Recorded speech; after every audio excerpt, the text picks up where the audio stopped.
All right, let's dive in. We're going to talk about something that might hit close to home for a lot of you, the hidden cost of being the smart kid. If that was you, you might just find out that the prize you thought you won came with a price tag you're still paying off. So let's just get right to it. Was being the smart kid a gift, or was it a curse? I mean, on the surface, it sounds like a total win, right? But what if that label, that thing that was supposed to be a compliment, actually turned into a kind of cage? We're about to see that the answer is, well, it's a lot more complicated than you think. And this gets us to what we can call the paradox of praise. Think about all that encouragement you got. You're so smart. Oh, you're just a natural. It all sounds great, but all of that can create this invisible pressure, this heavy weight of expectation that, and this is the crazy part, can actually sabotage your adulthood. Okay, so let's start unpacking what that pressure really feels like. We're going to kick things off with what I'm calling the brilliance burden, which is exactly what it sounds like, that heavy, heavy weight that comes from being defined by just one thing. And right here, this is the real root of the whole problem. You see, a healthy identity is supposed to be like a mosaic, right? Made up of all these different pieces. The trouble starts when being smart stops being just one of those pieces and becomes the entire picture. It shifts from being something you have to being everything you are. And man, that is a shaky, fragile foundation to build a life on. So you might be asking, how does one little trade take over your whole identity? Well, it's built on a foundation of praise. And that brings us right to our next section, the praise-based identity. We're going to take a much closer look at what makes this whole thing so incredibly shaky. Yeah, there's actually a term for this. Psychologists call it a conditional identity, and it means exactly what it sounds like. Your sense of self-worth isn't stable. It's not coming from inside you. Nope. It's completely dependent on one single thing, other people thinking you're intelligent. So the second that's threatened, your whole world, your whole sense of self feels like it's about to just crumble. And when you put them side by side, the contrast is just, wow, look at this. Healthy self-worth is like a tree, you know? It's got deep roots in things you actually control, like your effort, your kindness, your values. But a conditional identity, that's a house of cards. It's balanced on this one wobbly pillar of being smart, and all it takes is one gust of wind, one tiny failure, and the whole thing comes crashing down. And this, right here, just nails that core anxiety. You start asking yourself this question, deep down. If I'm not the smartest person in this room, then who even am I?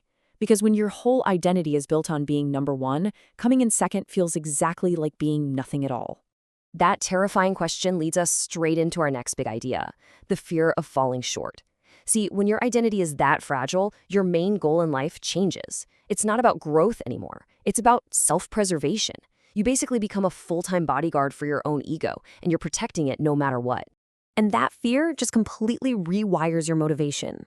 Suddenly, your goal isn't to learn anymore. It's not to grow or to tackle that big challenge. Nope. Your goal is just to stay safe, to avoid any path where you might stumble. Your whole mission in life boils down to one thing: do not fail. Because in your head, failure is the ultimate proof that you were never actually smart to begin with.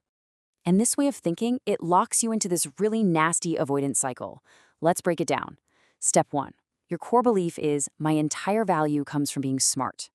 Which leads to step 2, this twisted logic. If I have to try hard, it must mean I'm not naturally smart. Because, a real genius wouldn't need to try. So what do? Step 3, you avoid any and all challenges where you might actually fail. And here's the trap, step 4. You only stick to the things you're already good at, which just feeds right back into that first belief, and you're stuck, trapped in this loop where you can't grow. And this whole cycle, it doesn't just magically vanish when you become an adult. It tends to show up in a couple of really big ways. A totally crippling case of imposter syndrome and a serious difficulty dealing with competition. And wow, if you have ever felt this, you know exactly how draining it is. It's that little voice whispering in the back of your head when you start a new job or get to college. Everyone here is smarter than me. It's only a matter of time before they find out I'm a total fraud. And it makes total sense why this imposter feeling happens, right? Your whole identity was built on being the best, the one at the top. So when you finally get out into the real world and you're suddenly not the obvious number one, you don't feel like you belong. You don't feel like a colleague. You feel like a spy who's about to get caught.